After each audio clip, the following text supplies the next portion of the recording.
at hindi mo susuntukin si Jemeline, at hindi mo nagkakaintindihan. At hindi mo nagtataktan si Mike. Sino na pinakailangan? Kapag ang pinakailangan ng mag-asawa, number one, kung ano man ang problema, kung ano man ang hindi pagkakaintindihan, magsasanggunian. Ano man at hindi. Magsasanggunian at pag-usapan ng bagay na hindi nagkakaintindihan. Sapagkat yan ang bahagi ng kaparaanan kung paano laging mapayapa at may kagalakan ang isang tahanan. Isipin ko, nasa ganoong kaparaanan kung paano na ang tahanan ay may palagi ang may ganap na kagalakan at kagalakan sa pamamagitan na may problema man. Kung sino may mali, tanggapin ang kamalian ng babae kung siya may kamalian at kamalian niya. Hindi yung mataasan yung pride. Hindi dapat yan. Ang pinakailangan ay sadyang magkakaroon ng kapakumbabaan ang lalaki at ng mag-i-attend ng babae at may nakahanda kahinahunan at kapamanahin pagkakaloko.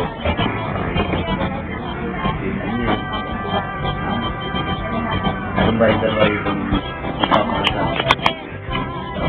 Laging nakakailalim sa pamamagitan ng kanyang kapangyarihan bilang Diyos at ang hindi naman matamag na pananalig at pananampalataya sa kanyang banal. Kaya ako kaya ako yung nakakayalap na nito pananalig. Ulit ko sa pamamagitan. Kaya pa pang piyena. Hindi na pa rin. Wala na. Ang meron. Ay, dito sabihin, kaya kung tinatanong yun, kinakailangan ang mga manugang ay maging mabuting manugang sapagkat ang manugang manigang hindi pa sa anak sinusulingan ng mga piyena. Balit kung ikaw ay hindi mabuting manugang, hindi mo ginagalang at inalapastaman mo ang biyenan, ibig sabihin, hindi ka matutulingan ng biyenan na hindi patatunay.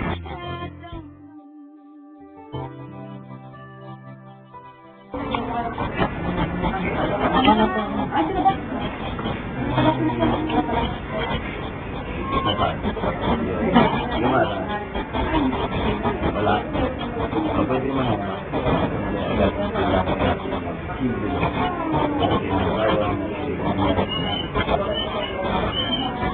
Tumayo pa yung dalawan. Jemeline, kinakailangan ko ng mga nagkagaya ng puso mula sa araw ito si Mark, hindi lamang sa katagumpay at kawalan kung kasama rin ito pangkutan pag-iisaw at kawalan. Hindi ikaw mas tinatanggap mo mga maging kabiyak ng puso mula sa araw ito si Jemeline. Hindi lamang sa katagumpay at kawalan kung kasama rin ito kalungkutan pag-iisaw at kawalan. Okay, magsusulat ko na ito.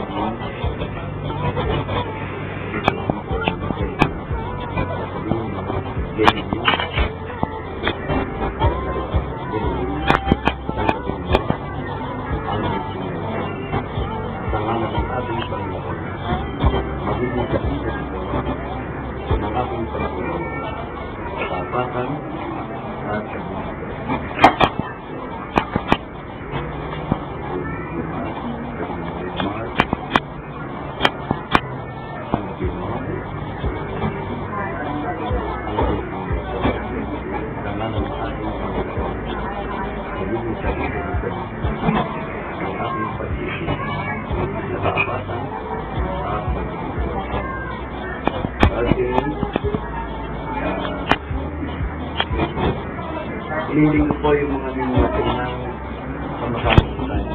Lahat po, tayo po. Sa pang-sama-samang pananaman. Ano lang tayo? O sa bilang dyan sa mga pamilihan po natin. Ito ang pinagmula ng lahat ng biyaya at pagpapala sa sasawang sa pagpapala. Hihiling namin muli, kumagit na ka sa aming kalahatan upang magawa namin ang iyong banal na presensya. Presensya ng Diyos kasama na po ang pagpapala. Diyos o ang parang sakot magpapatupay sa ginanap na kasal na ito. Patangkapan ng lamang sa Ama upang pagsagawa ng tinatawag na kasal na ito. At sinabi mo rin dakilang Diyos na sinong pinagsama pinag-isa sa pamamagitan ng sakramento ng kasal ay walang tao ang ito lang namin Panginoon na maging mabulang ang kanyang pamamahalaan at pagpupod sila ng biyaya at sa remarito. Hinahin namin ito ang mga kapatid sa pamamagitan ni Jesucristo kasama ng Espiritu Santo na buhay at nagkakari magpapagalang ng Diyos sa aming kapatidan. Hindi magawag mo ba naman? At sa misa, karapatan at kapangyarihan ang pinagkaroon sa amin kasal mula sa araw nito kaya ngayon, Jenny at Mark ay itinatakda at iyapat siya mula sa araw nito kaya ngayon kasama at mag-asawa sa batas ng tao at batas ng Diyos magkasama sa sila at sila. Okay, palakpakan ang lahat ng mga. Ready? Kami lang, lumabagay sa bride. Okay.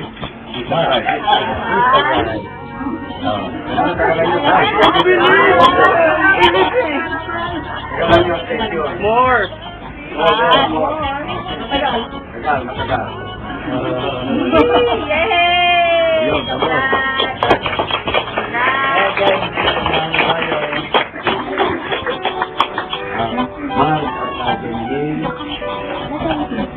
Hindi nyo na ipadala doon yung pangalan ng dito at ina na kaya hindi napatay.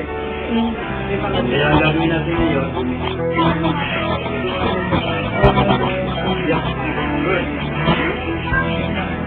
babaw.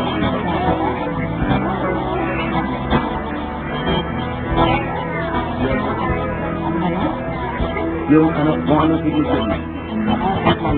Oo.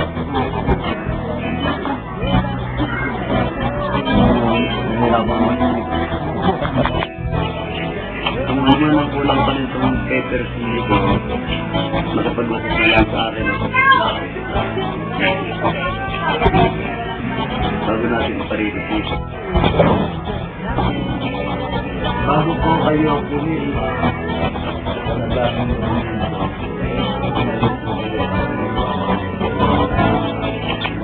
Hindi. Buhay talaga.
Sige, ano nga?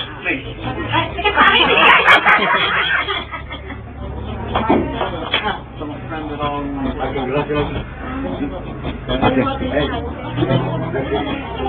Ate, magkakagaya kayo ah. Magkakagaya. At magpapahirap sa magandang bukas.